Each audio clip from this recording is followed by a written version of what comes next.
First of all, congratulations on your appointment. Is this a direct appointment?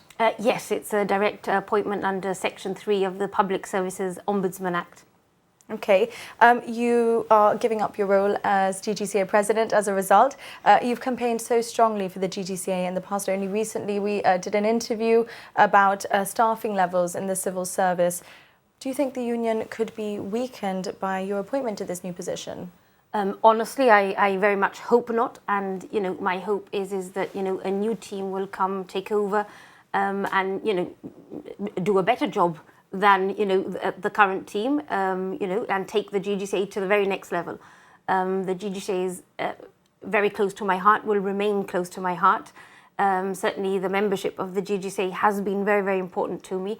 And I think that one of my biggest jobs in the next 3 months is to ensure that we can have nominations coming through, so that we can make sure that that before we leave that we have a new team in.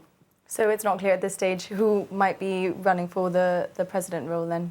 No, we'll have to take nominations. Hopefully we'll get a lot of nominations, and we'll do the process to make sure that a new team is voted in. So tell us about what you'd like to achieve in your time as Ombudsman. Actually, I used to work at the Office of the Ombudsman. When I first came back from university, I did a 6-month stint under Henry Pina. He was the first Ombudsman. I still feel that it's, an integral part of the machinery for social justice in Gibraltar. I'm very, very excited to take on that role. And I think that, maybe you can look at investigating complaints with a view to improving services, and to also assisting departments in pinpointing areas that can be changed or altered in some way to lead to an improvement for both the service user but also for staff. Because I think that the position that I've been in, I think that I'm privileged to also be in a position to know that sometimes in departments there are serious lack of resources, and there are situations where the staff, with the best will of the world, can't provide the type of service that they would like to provide. Mm-hmm. Oh, you bring me to my next question. Previous ombudsmen have highlighted that recommendations are often ignored by the public sector. You've mentioned resources is an issue, but how would you propose to actually change that, given the difficulties they might face?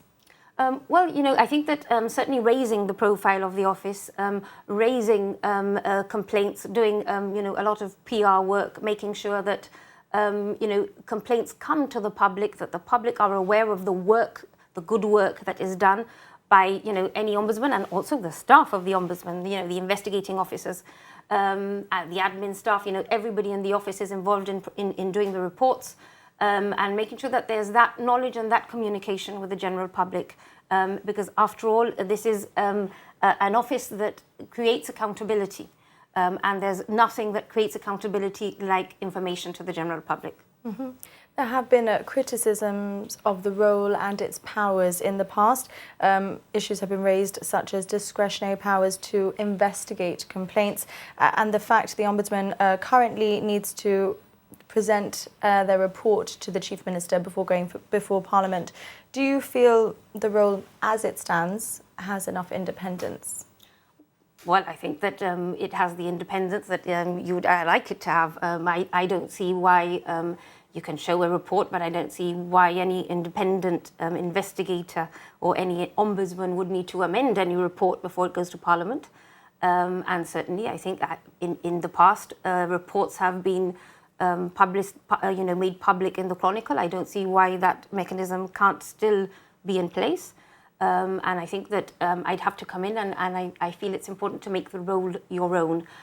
Certainly when I was working in the Office of the Ombudsman, I certainly felt that Henry Pina had all the independence that he needed. I felt that he did the role with great integrity, and I would like to think that that is an example I could follow. At present, the Chief Minister is allowed to exclude a question from the report. Is that something that you would look to review, or...? Well, yes. I mean, I'm of the view that it's a very, very important role. I feel that it's an important as a check and balance for our community, and I think that any action I could take to strengthen, the effectiveness of the office would certainly be something that I would be willing to look into and fight for.